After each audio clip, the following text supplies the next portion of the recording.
મિત્રો છેલ્લા લેક્ચરમાં આપણે સહસંબંધના પ્રકાર વિશે શીખ્યા. ધન સહસંબંધ, ઋણ સહસંબંધ અને સહસંબંધનો અભાવ. આ લેક્ચરમાં આપણે સહસંબંધાંક વિશે શીખીશું. સહસંબંધાંક એટલે ઇંગ્લિશમાં રિગ્રેશન. રિગ્રેશન માટેનો ફર્સ્ટ કેરેક્ટર r નો ઉપયોગ થાય એટલે સહસંબંધ r વડે દર્શાવવામાં આવે છે. હવે આપણે એ જોઈએ કે આ સહસંબંધાંક છે શું. સુરેખ સહસંબંધ અને સહસંબંધાંક આમાં ફરક શું છે? તો આપણે અલગ અલગ આકૃતિઓ જોઈ હતી. જે છેલ્લો પ્રકાર આપણે શીખ્યા હતા કે સહસંબંધના પ્રકાર એનો. તો સૌથી પહેલા અહીંયા જોઈએ જે પહેલી આકૃતિ દેખાય છે એમાં શું છે? જેટલા પણ બિંદુઓ છે, મતલબ અહીંયા મેં 3 બિંદુઓ ઉદાહરણ માટે લીધા છે. તો આ ત્રણે બિંદુઓ એક જ સુરેખા ઉપર છે. બરાબર? ત્રણે બિંદુઓ એક જ સુરેખા ઉપર છે. તો આ સંપૂર્ણ ધન સહસંબંધ છે. આ કેવો સહસંબંધ છે? સંપૂર્ણ ધન સહસંબંધ. આગળની આકૃતિમાં બે બિંદુઓ એક સુરેખા ઉપર છે, પરંતુ ત્રીજું બિંદુ છે એ થોડું સુરેખાથી દૂર છે. બે બિંદુઓ તો સુરેખા ઉપર છે, પણ એક બિંદુ થોડું દૂર છે. મતલબ કે સંપૂર્ણ ધન સહસંબંધ નથી. સંપૂર્ણ ધન સહસંબંધ માટે શું શરત છે કે બધા જ બિંદુઓ એક જ સુરેખા ઉપર જોઈએ, પરંતુ અહીંયા એક બિંદુ છે અથવા તો વધારે બિંદુઓ થોડા નજીક હશે. ઉદાહરણ માટે 3 બિંદુઓ લીધા છે, એટલા માટે હું કહું છું કે બે બિંદુઓ એક જ સુરેખા ઉપર, એક થોડું દૂર. પણ અહીંયા સંપૂર્ણ ધન સહસંબંધ નથી. અહીંયા જોઈએ તો બધા બિંદુઓ સુરેખાની ઘણા નજીક છે, પરંતુ સુરેખા ઉપર નથી. અહીંયા પણ સંપૂર્ણ ધન સહસંબંધ નથી. છેલ્લે જે મેં ચોથી આકૃતિ લીધી છે એમાં બિંદુઓ થોડા વધારે દૂર છે. સંપૂર્ણ ધન સહસંબંધ અહીંયા પણ નથી. પરંતુ જેટલા પણ આ સહસંબંધ છે એના માટે આપણે એક ચોક્કસ કિંમત આપવી પડે. આપણો સબ્જેક્ટ છે આંકડાશાસ્ત્ર, તો અને આંકડાશાસ્ત્રને સાંકળવું પડે. જેમ કે આપણા ઘણા બધા સંબંધો હોય, જ્યારે શિયાળાની સિઝનમાં આપણે મેરેજ સિઝનમાં જતા હોઈએ, ઘણા બધા મેરેજ એક દિવસમાં આવતા હોય, તો આપણે પ્રાયોરિટી નક્કી કરીએ કે સૌથી નજીકનો સંબંધ આપણે ક્યાં લાવવો પડે છે, એના મેરેજ આપણે એટેન્ડ કરતા હોઈએ. એવું જ વસ્તુ અહીંયા પણ છે, પણ આપણે માહિતી આંકડાકીય રીતે દર્શાવવાની છે. આપણા અંગત સગા સંબંધીના મેરેજ હોય આપણે પહેલા જતા હોઈએ, દૂરના મેરેજ હોય તેને જતા કરતા હોઈએ. એ રીતે આંકડા સાથે સાંકળીએ તો અહીંયા આ સંપૂર્ણ સહસંબંધ છે. મતલબ અહીંયા જે સહસંબંધ છે 100% છે કે પૂરેપૂરો સહસંબંધ છે. એક જ સુરેખા ઉપર બધા બિંદુઓ છે. અહીંયા જોઈએ સંપૂર્ણ તો સહસંબંધ નથી, મતલબ 100% નથી, પરંતુ 100% ની ખૂબ નજીક છે. 100% ની ખૂબ નજીક છે, કારણ કે એક જ બિંદુ સાઈડમાં છે. અહીંયા જોઈએ ઘણા બધા બિંદુઓ સુરેખા ઉપર નથી, પરંતુ છે સુરેખાની આસપાસ. એટલે એપ્રોક્સ એવું કહીએ તો કદાચ 70 થી 80% નો સહસંબંધ છે, મતલબ સુરેખાની નજીક છે. લાસ્ટમાં જોઈએ તો ઘણા બધા બિંદુઓ દૂર છે સુરેખા. અહીંયા સહસંબંધ ઘણો ઓછો હશે, મતલબ એવું કહેવાય કે 40 થી 50% હોય. બરાબર? એટલે આ જે ચોક્કસ માપ દર્શાવવામાં આવે એ માપ દર્શાવી આપે સહસંબંધાંક. મતલબ સહસંબંધાંકનો જે જવાબ છે એના ઉપરથી આપણે એ ખબર પડશે કે સહસંબંધ કેટલો નજીક છે, બિંદુઓ સુરેખાની કેટલા નજીક છે. જેમ જેમ વધારે નજીક હશે એમ સહસંબંધનો જવાબ વધારે છે. ટકાવારીમાં જોઈએ તો 100% સુધી છે. હવે બે પ્રકાર આપણે છેલ્લે જોયા, ઋણ સહસંબંધ અને ધન સહસંબંધ. તો ઋણ સહસંબંધના જે જવાબ છે એ નેગેટિવમાં છે, કે જો સંપૂર્ણ ઋણ સહસંબંધ હશે તો -100% જવાબ હશે, કે -100% એટલે માઈનસ ઋણ દર્શાવશે, 100% એ સંપૂર્ણ સહસંબંધ દર્શાવશે. એ જ રીતે ધન હોય તો એ +100% હશે, એટલે ટોટલ જે રેન્જ આવે છે એ -100% થી +100% છે. પરંતુ સહસંબંધાંક પોતે ટકાવારી માપ નથી, એ સાપેક્ષ માપ છે. મતલબ સહસંબંધ આપણે ગુણ્યા 100 કરશું ત્યારે આપણે ટકાવારીમાં જવાબ આપશે. એટલે આનો જે જવાબ છે એ -1 થી 1 ની વચ્ચે હોય. કે -1 ને ગુણ્યા 100 કરશો તો એ -100%, +1 ને ગુણ્યા 100 કરશો તો +100%. બાકીના બધા જવાબ આની અંદર હશે. મતલબ 50% સહસંબંધ હશે તો જવાબ હશે 0.5. સહસંબંધનો બિલકુલ અભાવ હશે તો 0, કે સહસંબંધ છે જ નહીં. બરાબર? એટલે સૌથી પહેલાની વ્યાખ્યા પર ધ્યાન દઈએ કે સહસંબંધાંક શું આપે છે. હવે જે આપણે કહીએ છીએ ને કે સહસંબંધાંકનો જે જવાબ છે એ આપણે એ દર્શાવશે કે કેવો સહસંબંધ છે અથવા તો કેટલો નજીક છે. આના માટે એક શબ્દ છે ઘનિષ્ઠતા. ઘનિષ્ઠતા એટલે શું? કેટલો ગાઢ સહસંબંધ છે, કેટલો નજીકનો સહસંબંધ છે. બરાબર. આની વ્યાખ્યા આ પ્રમાણે છે કે બે ચલ વચ્ચેના સુરેખ સહસંબંધની ઘનિષ્ઠતાના માપને કે કેટલો ગાઢ છે સહસંબંધ છે કે નહીં એ ઘનિષ્ઠતાના માપને સહસંબંધાંક કહેવાય. મતલબ કે સહસંબંધાંક ઉપરથી આપણે એ ખ્યાલ આવશે કે સહસંબંધ સુરેખાની મતલબ બધા બિંદુઓ સુરેખાની કેટલા નજીક છે. બરાબર. જેમ જેમ જવાબ વધારે છે એમ ગાઢ સહસંબંધ હશે, મતલબ બિંદુઓ વધારે વધારે નજીક હશે. એટલે સહસંબંધાંક આપણે એ માપ દર્શાવશે. ફરીથી એક વખત બે ચલ વચ્ચેના સુરેખ સહસંબંધની ઘનિષ્ઠતાના માપને સહસંબંધાંક કહે છે. એનું તે પ્રમાણે સંકેત છે આનો r. અને આના જેટલા પણ જવાબ છે એટલે કે વિસ્તાર -1 થી 1 એટલે -100% થી +100%. એટલે ગુણ્યા 100 કરશું સહસંબંધાંકનો જે જવાબ આવશે એને ગુણ્યા 100 કરશું એટલે આપણે ટકાવારીમાં આવશે. બરાબર. એટલે -1 એના બરાબર અથવા એથી વધારે પરંતુ 1 અથવા 1 કરતા ઓછું આ સહસંબંધાંક r જે છે એની ફિક્સ રેન્જ છે. અને જેટલા પણ જવાબ આવશે એ આની અંદર જ આવશે. બરાબર. આ છે સહસંબંધાંક. હવે સહસંબંધાંક કેટલી રીતે મેળવી શકાય, એનો અભ્યાસ કેટલી રીતે કરી શકાય, એના માટે આપણી પાસે 3 રીતો છે આ ચેપ્ટરમાં. એમાંથી સૌથી પહેલી રીત એ છે વિકર્ણ આકૃતિની રીત. મતલબ જેટલા પણ બિંદુઓ આપ્યા છે એને આકૃતિમાં દર્શાવો. આકૃતિ ઉપરથી તો આપણે ખ્યાલ આવે જ કે બિંદુઓ કેટલા નજીક છે, તો ત્યાંથી આપણે સહસંબંધાંકનો ખ્યાલ આવી શકે. બરાબર. એટલે વિકર્ણ આકૃતિની રીત. જો કે આ રીતથી આપણે સહસંબંધાંકનું પરફેક્ટ માપ નહીં મળે, ખાલી આપણે ખ્યાલ આવશે કે સહસંબંધ કેટલો નજીક છે. એટલે પહેલી રીત છે વિકર્ણ આકૃતિની રીત. બીજી રીત જોઈએ તો એ છે કાર્લ પિયર્સનની ગુણક પ્રઘાતની રીત. કાર્લ પિયર્સનની ગુણક પ્રઘાતની રીત. આ રીત આપણે સૂત્ર આવશે ત્યારે શીખશું અને ફાઇનલી જ્યારે આપણે દાખલા કરશું ત્યારે સીધો આનો ઉપયોગ કરશું કે આ રીતનો કઈ રીતે સહસંબંધાંક મેળવવામાં આવે છે. કારણ કે આની પાછળ એક મોટી ગણતરી છે. બરાબર. અને 5 માર્ક્સમાં જે ક્વેશ્ચન પૂછાય છે એના સૌથી વધારે ચાન્સીસ છે કે કાર્લ પિયર્સનની રીત પૂછાય. બરાબર. આ ચેપ્ટરમાંથી 5 માર્ક્સનો ક્વેશ્ચન છે એમાં સૌથી વધારે ચાન્સીસ હોય તે કાર્લ પિયર્સનના કે 5 માર્ક્સમાં એ પૂછાશે. ત્રીજી રીત છે એ છે સ્પીયરમેનની ક્રમાંક સહસંબંધાંકની રીત. આ રીત પણ આપણે ડાયરેક્ટ જ શીખવાના છે જ્યારે સૂત્ર અને ક્વેશ્ચન કરીશું ત્યારે. આના સૌથી વધારે ચાન્સીસ છે 3 માર્ક્સમાં પૂછાવાનો કે જે 3 માર્ક્સનો ક્વેશ્ચન આ ચેપ્ટરમાંથી છે ત્યાં સૌથી વધારે ચાન્સીસ સ્પીયરમેનના છે.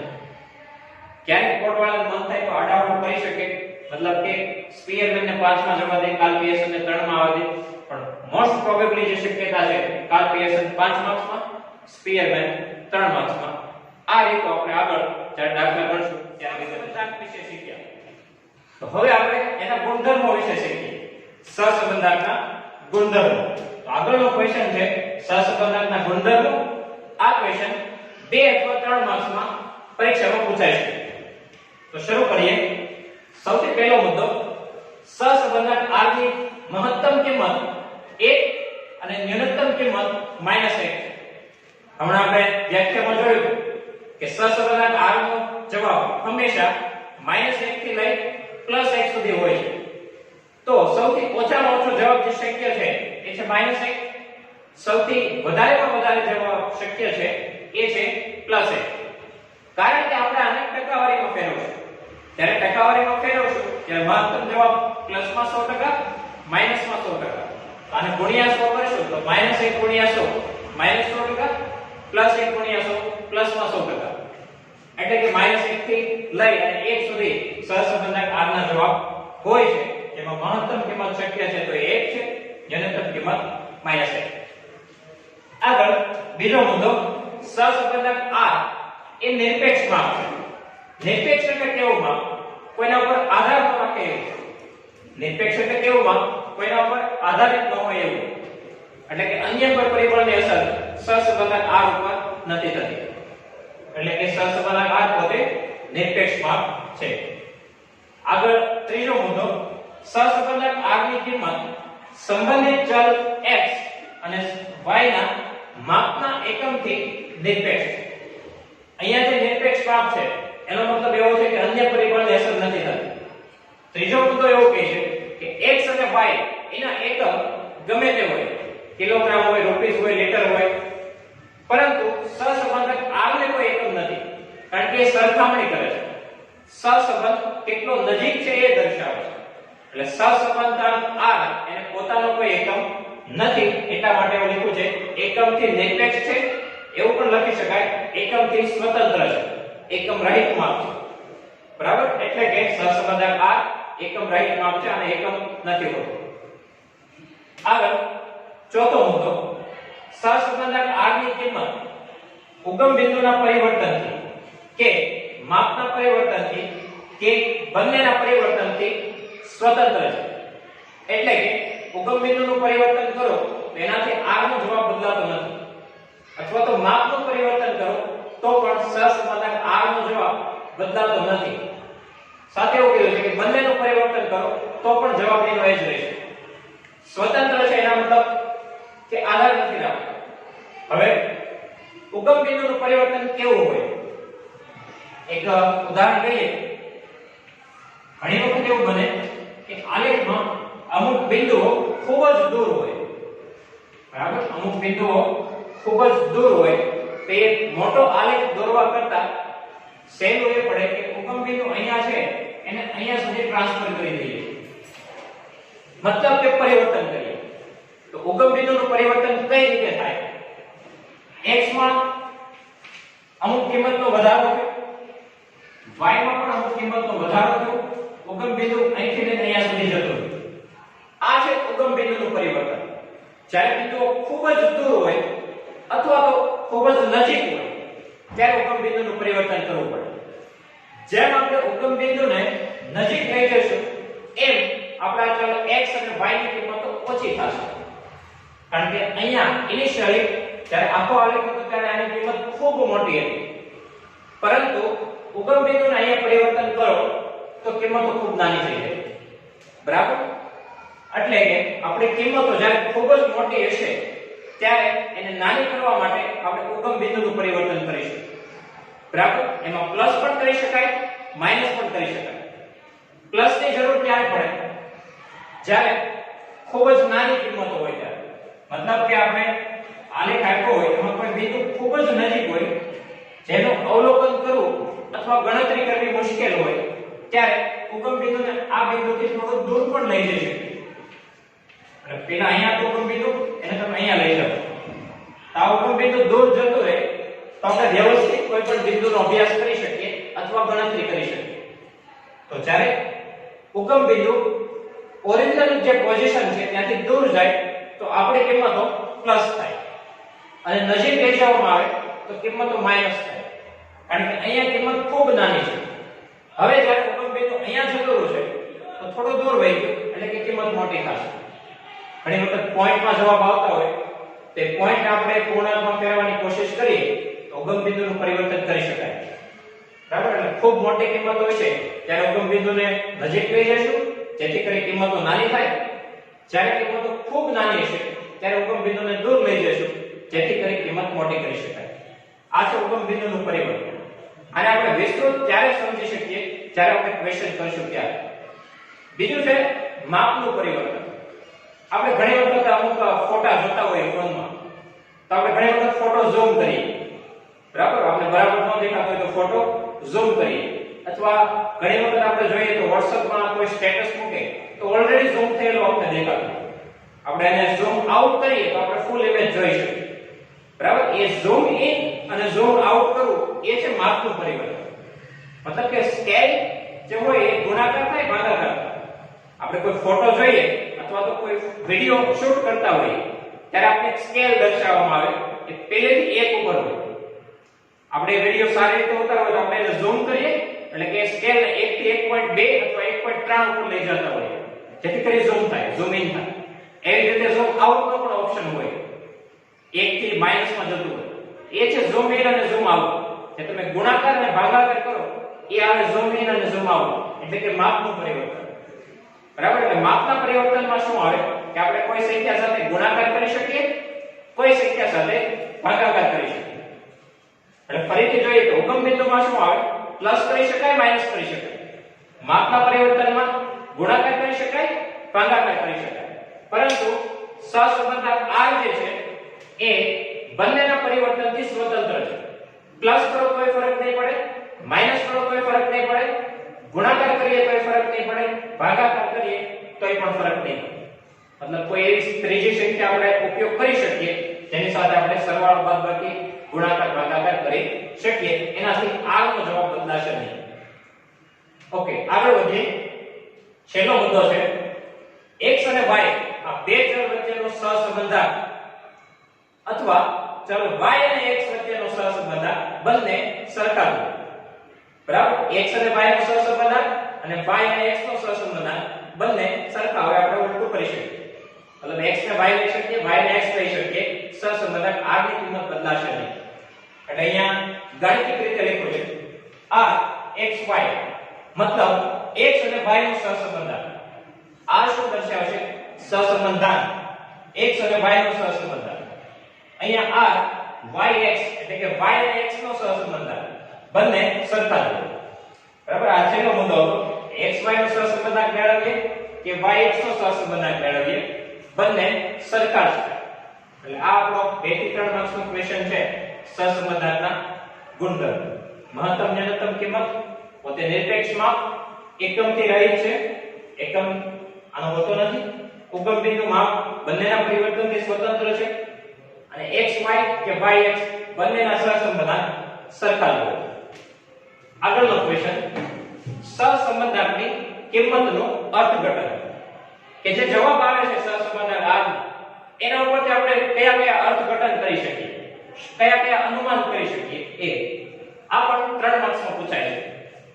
અહીંયા જે મેં લખ્યું છે એ ઇન શોર્ટમાં લખ્યું છે, ટેક્સ્ટ બુકમાં વિસ્તૃત આપ્યું છે, પણ જેટલી માહિતી સમજવાની જરૂર છે એ અહીંયા મેં લખી છે. સૌથી પહેલું r બરાબર +1. જો r બરાબર +1 જવાબ આવે એનો મતલબ શું છે અને ગુણ્યા 100 કરો તો 100%. આગળ પ્લસ ની નિશાની છે એટલે ધન, મતલબ કે સંપૂર્ણ ધન સહસંબંધ અહીંયા છે. બરાબર, +1 નો મતલબ શું છે, સંપૂર્ણ ધન સુરેખ સહસંબંધ. એટલે કે બધા જ બિંદુઓ એક જ સુરેખા ઉપર હશે અને એક ચલની કિંમત વધારતા બીજા ચલની કિંમતમાં પણ વધારો થશે. બરાબર, એટલે +1 નો મતલબ છે ધન, સંપૂર્ણ ધન સુરેખ સહસંબંધ. બધા જ બિંદુઓ એક જ સુરેખા ઉપર. એ જ રીતે r બરાબર -1, સંપૂર્ણ ઋણ સુરેખ સહસંબંધ. બધા જ બિંદુઓ એક જ સુરેખા ઉપર હશે, પરંતુ એક ચલની કિંમત વધારો તો બીજા ચલની કિંમતમાં ઘટાડો થશે. એટલે એકમાં વધારો એકમાં ઘટાડો. તો r બરાબર -1 આવે એટલે આનો મતલબ પણ 100%, પણ માઈનસમાં 100% છે એટલે સુરેખ સહસંબંધ તો છે, બધા જ બિંદુઓ એક જ સુરેખા ઉપર તો છે, પરંતુ ઋણ એટલે એકમાં વધારો એકમાં ઘટાડો. બરાબર, +1 આવે કે -1 આવે, સંપૂર્ણ સુરેખ સહસંબંધ તો છે, પણ પ્લસ આવે તો ધન હશે, માઈનસ આવે તો ઋણ હશે. r બરાબર 0 મતલબ કે સહસંબંધ છે જ નહીં, સહસંબંધનો અભાવ. જે આપણે ત્રીજો પ્રકાર શીખ્યા હતા એ અહીંયા આવે છે. r બરાબર 0 એટલે કે સહસંબંધ છે જ નહીં x અને y વચ્ચે. ઓકે, સહસંબંધ તો હોય પરંતુ સુરેખ ના હોય, એક જ સુરેખા ઉપર બધા બિંદુઓ નહીં હોય, ખૂબ જ દૂર હશે. પછી એક આપણે રેખા સ્વરૂપે જોવાનો પ્રયત્ન કરીએ, સંખ્યા રેખા સ્વરૂપે. તો અહીંયા છે -1, અહીંયા છે 0, અહીંયા છે 1. આ છે બધા r ના જવાબ. કારણ કે r નો જવાબ ક્યાંથી ક્યાં સુધી આવે, -1 થી લઈ +1 સુધી. જો -1 હોય તો જવાબનું અર્થઘટન શું છે, સંપૂર્ણ ઋણ સુરેખ સહસંબંધ. +1 આવે તો સંપૂર્ણ ધન સુરેખ સહસંબંધ. 0 આવે તો સુરેખ સહસંબંધનો અભાવ. હવે અહીંયા જોઈએ કે જેમ જેમ જવાબ 1 ની નજીક આવશે પછી એ પ્લસ હોય કે માઈનસ હોય, 1 ની નજીકનો જવાબ હશે ત્યારે ત્યાં ગાઢ સહસંબંધ હશે, ત્યારે ગાઢ સહસંબંધ હશે. એટલે સંપૂર્ણ નથી પરંતુ ખૂબ જ નજીક છે. બરાબર, બિંદુ એક જ સુરેખા પર નહીં હોય પરંતુ સુરેખાની ખૂબ જ નજીક હશે, એને ગાઢ સહસંબંધ કહેવાય. બરાબર, -1 ની નજીક હોય કે +1 ની નજીક હોય, સહસંબંધ ગાઢ સહસંબંધ છે એમ કહેવાય. જો +1 ની નજીક હોય તો ગાઢ ધન સહસંબંધ છે તેમ કહેવાય.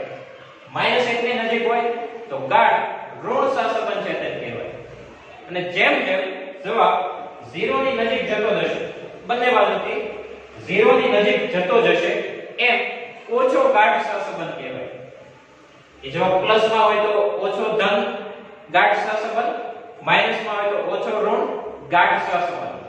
આને આંશિક શબ્દ પણ વાપરી શકાય કે આંશિક ધન સહસંબંધ, આંશિક ઋણ સહસંબંધ. આંશિક મતલબ ઓછું, એટલે ઓછો ગાઢ માટે આંશિક શબ્દ તમે વાપરી શકો. એટલે મતલબ કે 0.10 એવો જવાબ આવે છે, 0.10. તો એ કેવો સહસંબંધ થાય? આંશિક ધન સહસંબંધ. જેમ જેમ 0 ની નજીક થાય એમ સહસંબંધ ઘટતો જાય અને એક્ઝેક્ટ 0 ઉપર અભાવ કે સહસંબંધ છે જ નહીં. બરાબર, એટલે 1 ની કે -1 ની નજીક હોય તો ગાઢ સહસંબંધ, 0 ની જેમ જેમ નજીક જતો જાય એમ એમ સહસંબંધ ઘટતો જાય, એટલે કે ઓછો ગાઢ થતો જાય અને એક્ઝેક્ટ 0 ઉપર સુરેખ સહસંબંધનો અભાવ. બરાબર, અહીંયા આપણે જે થિયરી છે એને પૂર્ણ કરીએ છીએ. હવે આપણે આગળના લેક્ચરમાં જેટલા પણ સૂત્રો છે એના વિશે શીખીશું.